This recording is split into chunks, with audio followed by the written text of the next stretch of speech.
Hi, it's Midge, and I want to tell you about one of my passions that I have developed over the last year that really helped me with my documentation, and that is bullet journaling by Ryder Carroll. He was the one who originally did it and was a minimalist. This is my first bullet journal, and one of the things that I found with bullet journaling, you have a key and you can look it up online. It's the whole key is indexing. It's all fun and games till you forget to index. But you can go and you track things. And so one of the things I started doing was I was looking at how to balance my work and home life. And as you can see, I started this in January, and this was my first, and it was really rough.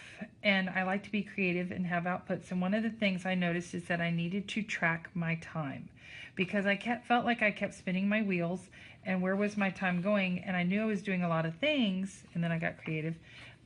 So I started doing time trackers, and time trackers there's two theories. One is you can plan out your time and track it, or you can go and use it for self-reflection of where your time went. I chose to use it for self-reflection of where my time went. As you can see, I did it at the top, and I did it from 1 in the morning till midnight so I could track my sleep to see if I was sleeping enough. Here is the key.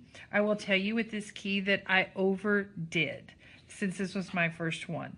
And as I went through, I started adding things and then subtracting things. Like errands didn't really always need to be in there. But what I noticed was that when I was doing tutoring, or if I was in classroom prep, or if I was doing work or class time, I had that done.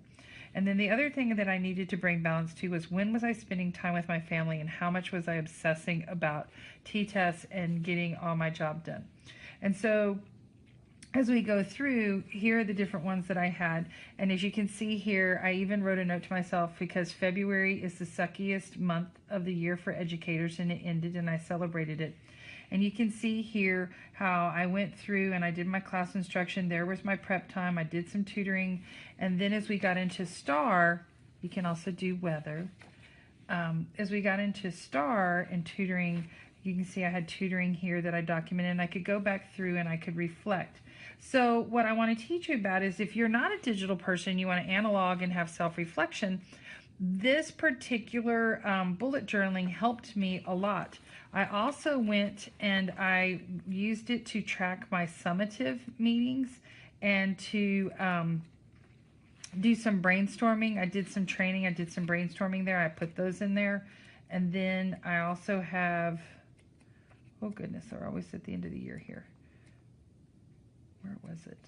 See, I told you. Here it is, my post-conference. So at the end of the year, I had my summative. I did my post-conference. I went through, I did my reflection. I had that. I could look at my time tracking, and I could take those notes from my post-conference along with my time tracking and add that. So what I want to give you, here's my bullet journal for this next year. I haven't been as diligent as I need to be, but it's heating up in time to where I have to start paying more attention to it. I've gone ahead and I've made you out a layout of different types of time trackers and designs because, you know, bullet journal is about being creative. And you can choose one of these. I did a sample here where you can go through and you can fill out however you want to color code, what you want to do for your key. The point is that what do you want to track? What do you want to reflect on?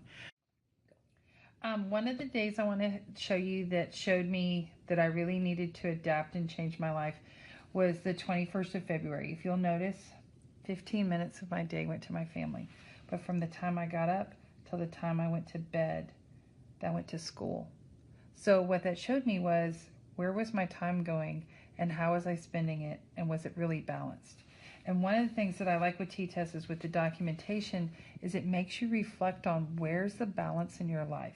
So I hope this will help you with tracking your time and helping you be more efficient with your time, which is what I was able to do. As you can see here, I started spending more time with my family, and I started looking at my practices and where I was going and what I needed to do. Because one of the other things through this practice of bullet journaling is when I first started off, if you'll see here, I had a few things on my list.